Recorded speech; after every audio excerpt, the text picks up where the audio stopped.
Chapitre 3 Rencontre avec la mort. À Rome, nous habitions une maison à Monte Sacro, dans le quartier nord-est de la ville, et je retrouvais ma première bande d'amis, place Sempione. À l'automne 1979, je suis entré au lycée scientifique au Nomentano. L'atmosphère y était très tendue en raison des affrontements idéologiques et physiques entre étudiants extrémistes. Je me souviens, en février 1980, de la mort dramatique de Valerio Verbano, un jeune gauchiste de 19 ans, tué par d'autres jeunes de droite. Ce meurtre fut le paroxysme d'un bouleversement qui, d'une certaine manière, interrogeait et impliquait tous les étudiants que nous étions. Je sentais, moi aussi, la nécessité d'un engagement sociopolitique pour collaborer à un véritable renouvellement de la société. Mais j'étais convaincu que la plus grande révolution sociale que l'on puisse imaginer n'était pas celle que proposaient les groupes extrémistes, mais celle apportée par Jésus-Christ avec les idéaux de l'Évangile. C'est donc dans ce climat que s'est enracinée en moi la conviction que je devais m'engager pour la révolution de l'amour chrétien. Avec les jeunes du mouvement Gen, nous cherchions à nous impliquer dans diverses initiatives de soutien aux personnes en difficulté. Toutes les occasions étaient bonnes pour contribuer à résoudre une situation complexe. Je vivais tout cela avec beaucoup d'enthousiasme et une passion profonde. Plus je cherchais à m'engager pour les autres, plus je sentais grandir la joie dans mon cœur. Une joie pleine, profonde, irrésistible.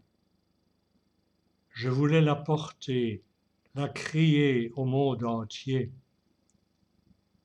Mon principal désir était de faire connaître l'amour de Dieu au plus grand nombre et partager la grande découverte de ma vie. Le Christ est le chemin vers la plénitude de la paix, de la joie, de l'amour et de la liberté. Un grand nombre de mes amis étaient loin de la foi, mais ils m'aimaient bien. Ils m'estimaient parce qu'ils étaient touchés par mon enthousiasme contagieux et souvent ils me suivaient volontiers dans les initiatives que je ne cessais de leur proposer, jusqu'à ce qu'ils partagent les mêmes idéaux que moi. Quelques mois après mon arrivée à Rome, Rinata Lafocolarina, responsable des Gen 3, m'a introduite dans l'unité arc-en-ciel. Le groupe qui coordonnait le mouvement Gen 3 du Latium, des Abruzzes et de la Sardaigne C'était un observatoire privilégié de la réalité des jeunes parce que nous assurions le suivi des initiatives pour ces 3 régions. J'ai eu ainsi l'opportunité de rencontrer, outre mes amis d'école et mon groupe, de très nombreux jeunes de mon âge, de différentes origines et expériences. Il y avait aussi beaucoup de rencontres internationales. Je me souviens avec une grande émotion de l'organisation du Genfest au stade Flaminio. Avec les jeunes de Rome, nous avions réalisé une chorégraphie très sophistiquée. Ensuite, des groupes du monde entier avaient apporté leur contribution artistique ou leur témoignage pour communiquer le message de l'Évangile.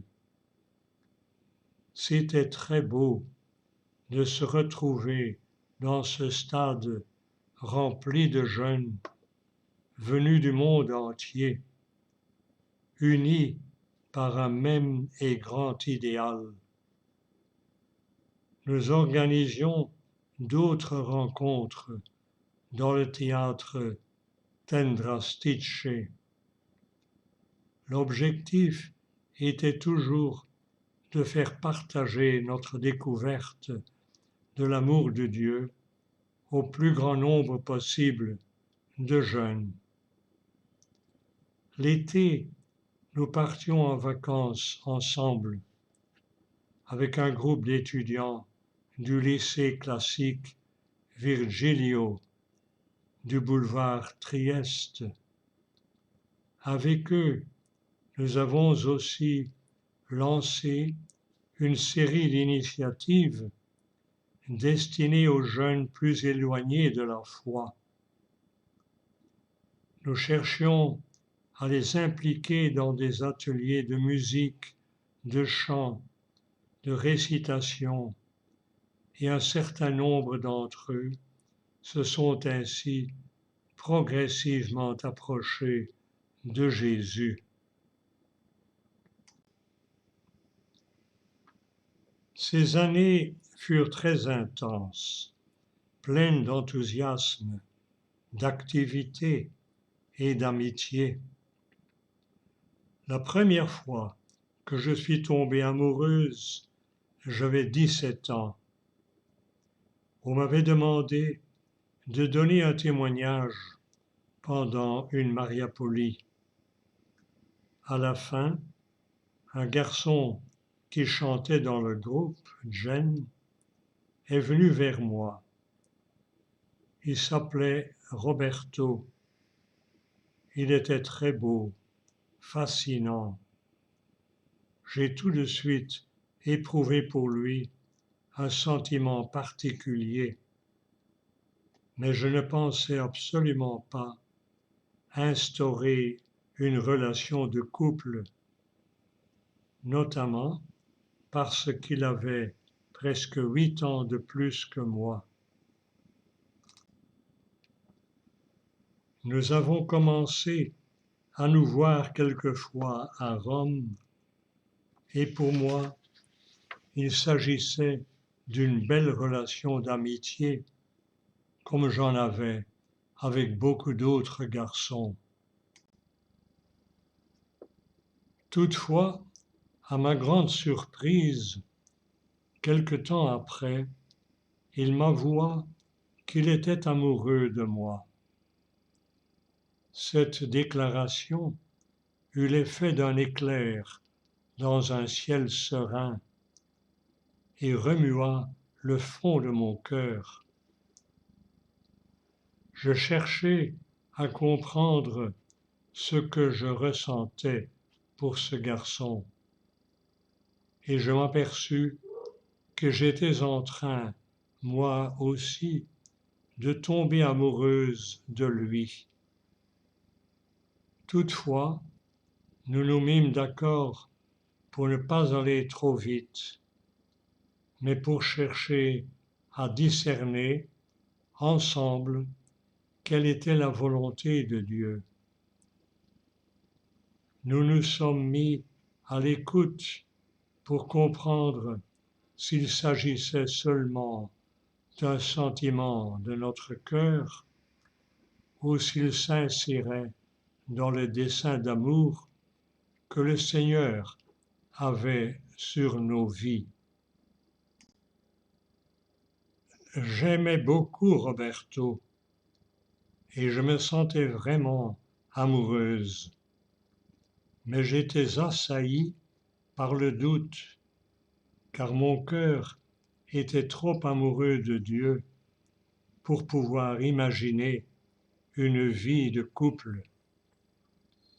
Il était clair que je voulais être tout à Dieu, comme je l'avais choisi lors de ma première consécration à 11 ans, et je craignais qu'une relation affective ne devienne un obstacle.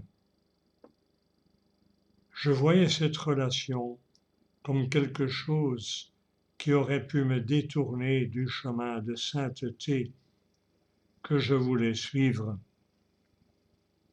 Et pourtant, plus mon rapport de communion avec lui s'est approfondi, plus j'ai découvert combien était sacrée la vocation au mariage comme chemin de sainteté.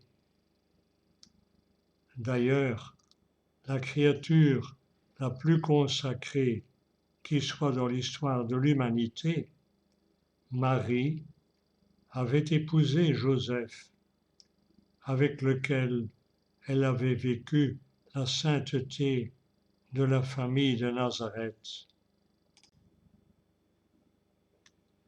Avec Roberto, nous avons donc cherché à fonder notre relation de couple en prenant précisément Marie et Joseph comme modèle de la vie trinitaire que nous étions appelés à partager à notre petit niveau en mettant Jésus au centre.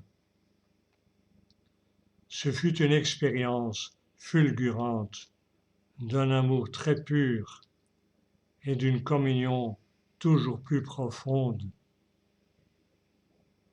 Notre relation se révéla également importante pour le groupe que nous fréquentions, parce qu'elle a aidé un bon nombre de nos amis à comprendre que les fiançailles ne consistent pas seulement à être bien ensemble, mais sont un appel à vivre l'amour humain sanctifié par l'amour de Dieu. Au cours de ces mois, j'ai été convaincu que le mariage non seulement n'entravait pas le don radical de soi à Dieu, mais que c'était au contraire un merveilleux chemin de sainteté, peut-être particulièrement urgent pour cette époque où Satan se déchaîne comme jamais contre la famille.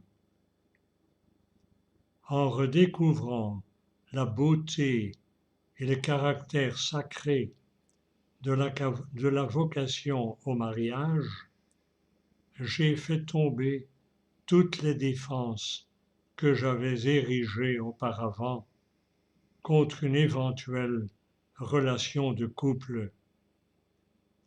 Avant, je pensais que je ne pouvais pas être tout à Dieu avec un homme à mes côtés.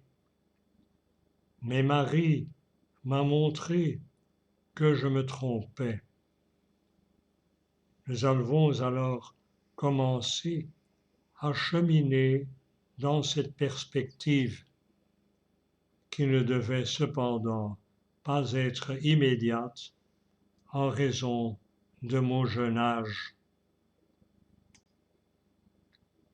Toutefois, au moment même où cette certitude était devenue forte, et alors que nous étions profondément amoureux, j'ai senti dans la prière que le Seigneur me demandait de lui offrir ce don merveilleux et de quitter Roberto.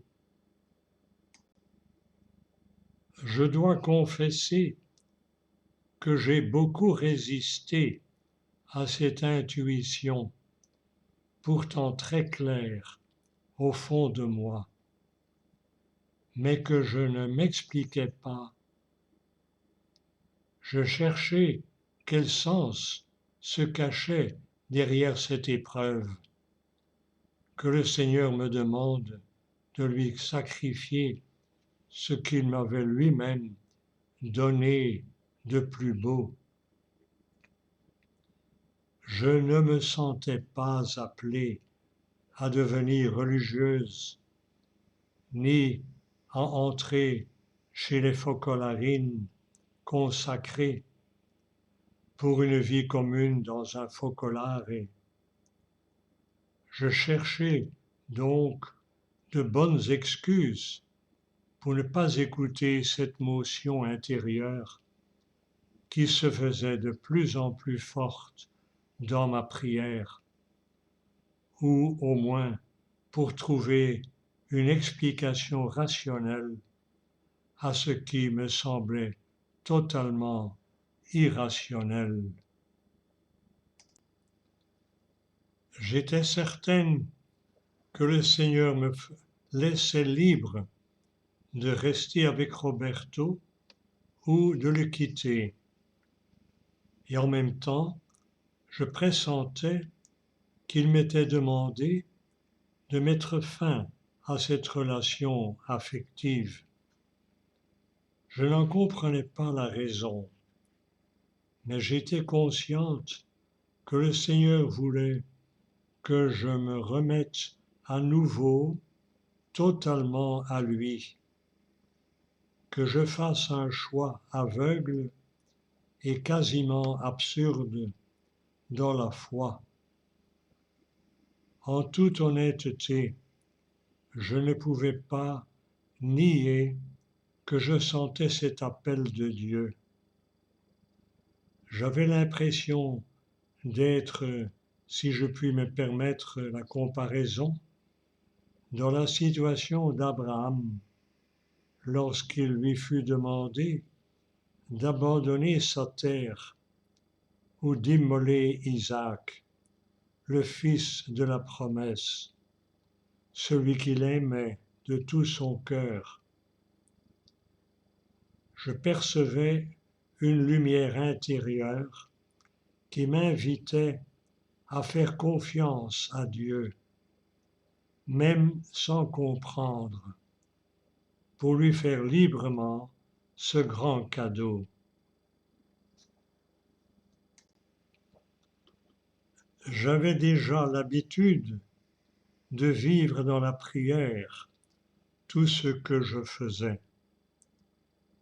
Ma journée était rythmée par des moments d'écoute particulière où je me recueillais dans le tabernacle sacré de mon âme, comme j'aime le dire, la nuit dans ma chambre, qui était un peu comme ma petite cellule, ou dans une chapelle de l'église des anges gardiens, ou encore dans la nature, sur une petite colline verte derrière la maison, encore vierge de construction.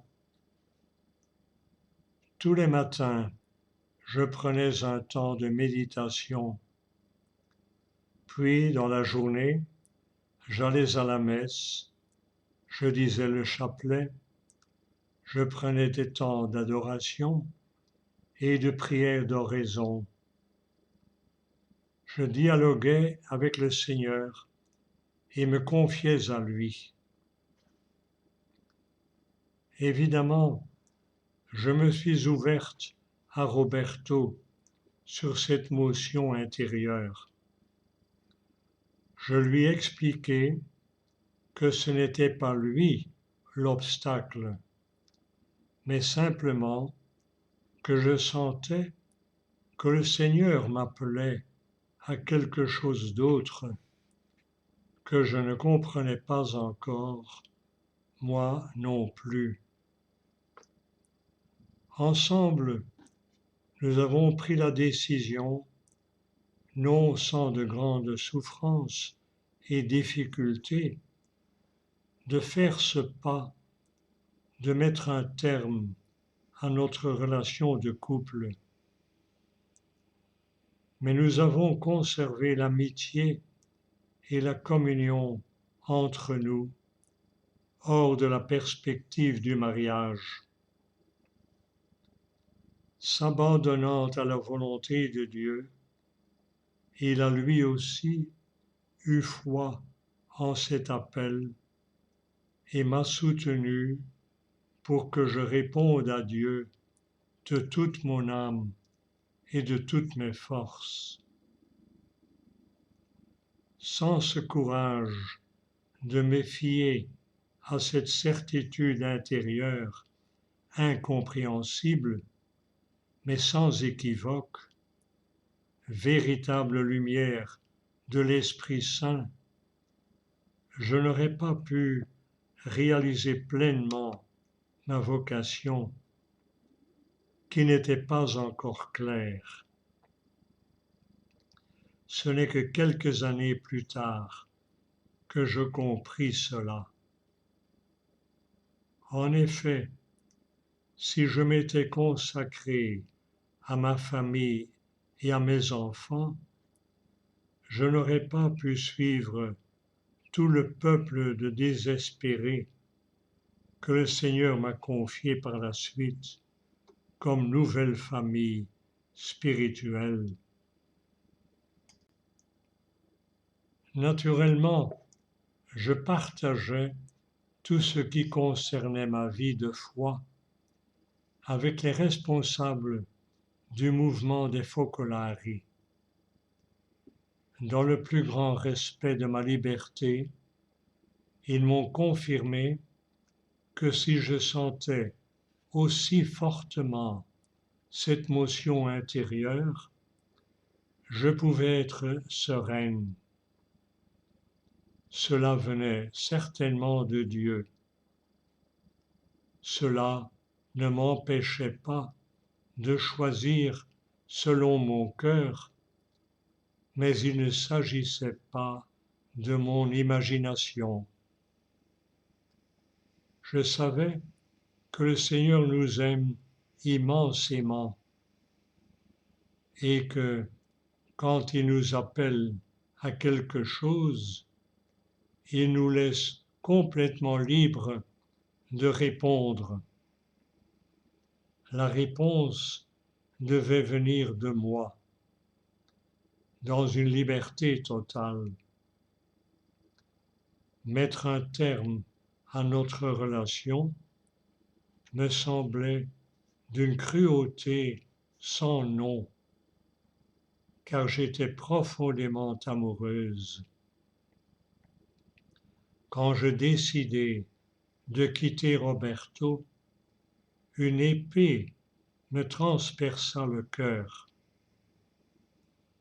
Je ressentis une douleur très forte, d'autant plus aiguë que j'étais consciente de faire souffrir quelqu'un que j'aimais de tout mon cœur. Cette période fut vraiment rude et j'ai plusieurs fois eu envie de faire marche arrière. Cette décision était trop irrationnelle pour quelqu'un comme moi qui ait toujours besoin de tout comprendre, tout contrôler. Seule ma foi en l'amour immense de Dieu, me fit tenir. Je m'accrochai à la certitude que s'il nous demande de renoncer à quelque chose qui nous semble être notre bonheur, c'est toujours et seulement pour un bonheur encore plus grand et plus complet. Fin de la première partie du chapitre 3, Rencontre avec la mort. Prions encore. Seigneur, donne-nous le don de discernement de la volonté de Dieu. Amen.